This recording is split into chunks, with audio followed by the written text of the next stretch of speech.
Mga adventure, dito lang sa may Pauline Monastery, kung saan ay aakatin natin ang more than 260 steps to reach the Buddha, the big Buddha. Yung kampana sa likod ko raw, pag salita ka, nag-wish ka dyan, your wishes will be sent to Buddha. Yun sa pinakamataas na yan.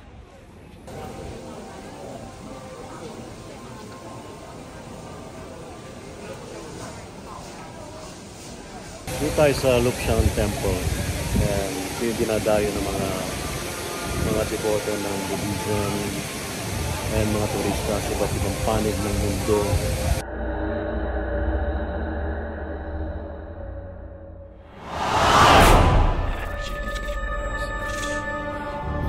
Dinadayong Buddha sa may Hong Kong.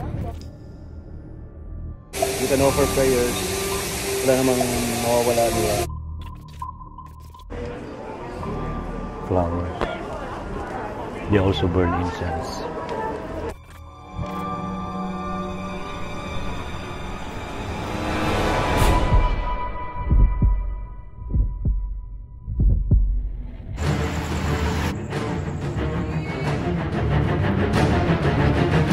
Anong itsura? Nakugot ang ulo. Anong lumalabas?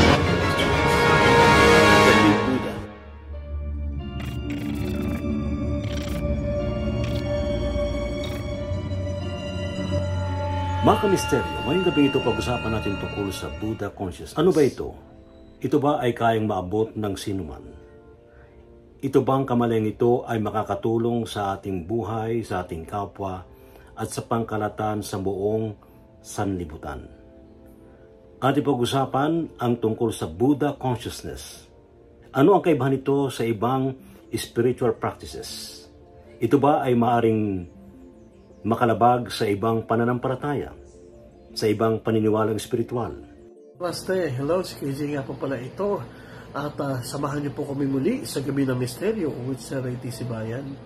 At ang ating pag-uusapan ay isang Buddha Consciousness. Nako, napakagandang topic po ito ng Buddha Consciousness.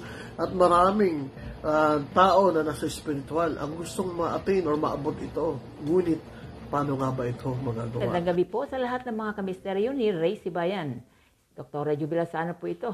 Mamayang gabi, meron itong talakayan tungkol sa Buddha Consciousness. See you! Yan po ating pag-usapan ngayong gabi ito sa Gabi ng Misteryo.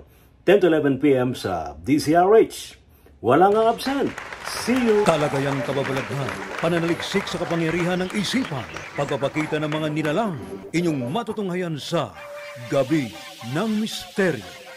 Kasama si Ray Sibayan tuwing Sabado, alas 10 ng gabi sa DZRH Radio, DZRH TV at DZRH Online. Gabi ng Misteryo.